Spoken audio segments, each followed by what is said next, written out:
Kenyongan ibu sono pinanganten saling ditunggu kamu keparmanya dong dengan itu nganten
Matur nuwun Mas Gareng. Bareng ngruwomangi aku, jane lek petuk ning rada pegel tapi lek orane tak goleki. Sebung linggah kagumi putri ingkang setu gerundan. Daya-daya kita lumaksana bali mutul urus ingkang salajengipun. Dan inggih pambagya yono ingkang mangke kalajengaken atur panampi. Dumateng priyagumi nengka cundhakane ngatur sasana mewah pandaya swara kasumanggaken. Mboten tahu. Aduh. Kiko amplopé dawa gitu, Mas. Sanggene pilenggah kagumi putri sawetawis sampun kirang pamengku kawula kepareng nyanyuli saking Ibu Parwati mewah miaja sak kulawangsa. Kawula minangka susuhe Ibu Parwati samiarsa sak kulawangsa ngaturaken sugeng rawuh wilujeng siang tumuli kasekecak nonggenya sami lelenggahan sinambi wawan pangandikan kalian para sanakadang mitra pitepangan tetamtu sinambi angrantu paripurnaning pargian agung wibowo ing enjang siang menika. Salajengipun sulih sarira saking Ibu Parwati ngaturaken gunging panuwun ingkang tanpa pepindhan dene menapa panjenengan sami sampun kersa ngrawuhi menapa ingkang dados pamundhut saking Ibu Parwati samiarsa sak kulawangsa. Sagung pilenggah samuaning pasawuhan ing ari kalenggan menika inggih awit saking rawuh panjenengan sami sumbangsih kadarman punapa pemawon bondo beya pausuku ego pratikel ingkang sedaya kula saged ngentengaken jijiban Ibu Parwati ingkang katemben anak tepi darmena sepuh bandul kami amal putra mahagrasiwi ngentas putulus putra putrinipun. Ibu Parwati boten saged caos piwales punapa-punapa kajawi namung nderek dedonga mugi-mugi sedaya amal kasenan panjenengan pikantuk piwales saking ngarsa dalem Allah Subhanahu wa taala jumbuh kalem napa ingkang sampun panjenengan paringaken dumateng Barwagung Ibu Parwati.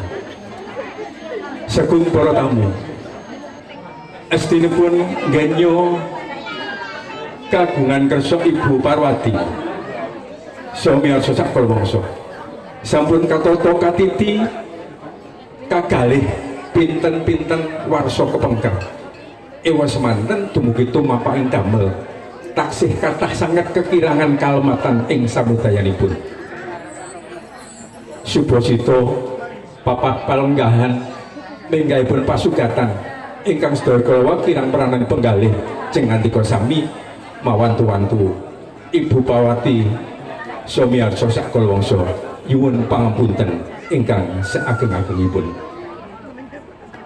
Ingkang salajengipun pilenggah kakung Mia Putri keparenga kawula ananggapi menapa ingkang sampun dipun ngendikaaken minangka sulih sarira saking Bapa Saikun miwah Ibu minangka Rama Ibu Siatmaja pinanten kakung ingkang mijil saking Desa Duri Selawung Ponorogo. Menawi boten kelentuk ing pamawas ingkang wigatos menika pasrah saking Rama Ibu magipuan kang ingkang putra kakung kunjuk dumateng Ibu Parwati samiarsa sak kalawangsa kanthi bismillahirrahmanirrahim pasrah pinanganten sampun kalau tampi kanthi lega leganing manah kula. Mugi-mugi pikantuk berkah saha ridho saking Allah Azza wa Jalla. Pinanganten kalih saged untut kadimimilan kang nembe hamintuna guyub rukun ing mangke tekan delahan. Jumbuh kalian pasrahipun saking kadang kula enem Mas Lurah ingkang asta jejeging adil lan pusaraning adil ing Kademangan Duri. Bilih anak kula Yuni Indaryati senajan to kawus tinggal sariranipun sampun ageng nanging estu kawruh ing babagan nyelemi samudran bebrayan menika taksih tebih sanget. Tertamtu mbetahaken pitedah pitutur saha piweling minangka Rama Ibu utaminipun miwahipun tangge tepalih. Mila makaten dawah sami-sami mat sinamatan Bapak Ibu Rama Ibu Siatmaja pinanganten kakung mat sinamatan menggaing kakilani manggen wonten ngladan merayang mriki sampun dados tanggal jawabipun Ibu Pariyati ewentene mbok bilih Siatmaja pinanganten lenggah wonten ing Desa Nduri Kecamatan Selawung monggo masa borong pangrekipun dumateng Bapa Saikun miwah putra keluarga. Ingkang salajengipun bilih kala wau sampun kepareng paring tali asih Ibu Parwati so miharja sak kalawangsa namung ngaturaken gunging panuwun peparing panjenengan sami. Derek tetungak mugi-mugi dados amal kasainan kacathet dening Allah Subhanahu wa taala. Sanggo ing benjang pikantuk piwales sak murwatipun lan mugi-mugi saged ngenteng-entengaken jejibanipun Ibu Parwati anggenipun ngentas putulus ingkang putra putri. Salajengipun kasuwun bilih benjing Kamis Pon dawah 21 Juli 2021 bakda dhuwur menawi boten kelantung pawawas pinanganten sarimbit kanthi kaderekaken saking kadang cinaket Ibu Parwati kasuwun kasuwanaken wonten dalem Duri Selawung.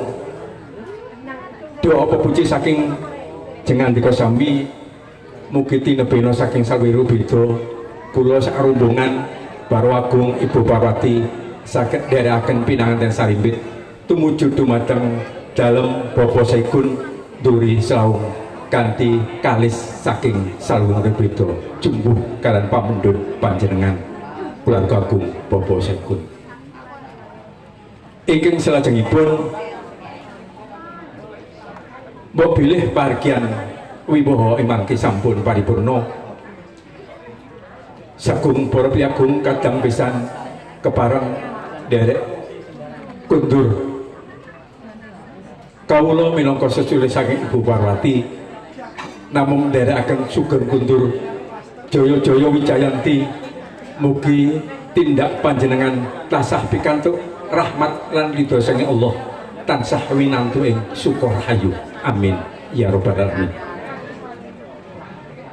Sanggeng pilenggah kagem Yah Putri ingkang saestu kehormatan lajan astunipun Bu Ibu Parwati mawantu-wantu panjenengan sedaya sawetawis lerem wonten ing dalem mriki sepeda malih ewadene ngersakaken kundur Ibu Parwati namung nderekaken sugeng kundur mugi tansah winantu ing sukarayu ngantos dalem panjenengan sowan-sowan. Sawetawis makaten pilenggah kagem Yah Putri minangka sulih sarira saking Ibu Parwati anetepi tumapaing adiacara pambagya yana kalajengaken atur panampi sampun paripurna. Dumawah wonten adiacara salajengipun nggih tumapaing tedhak sungging sapirangan mangke saking kalajengaken saparipurnaning bahagian saking Baro Agung Ibu Parwati.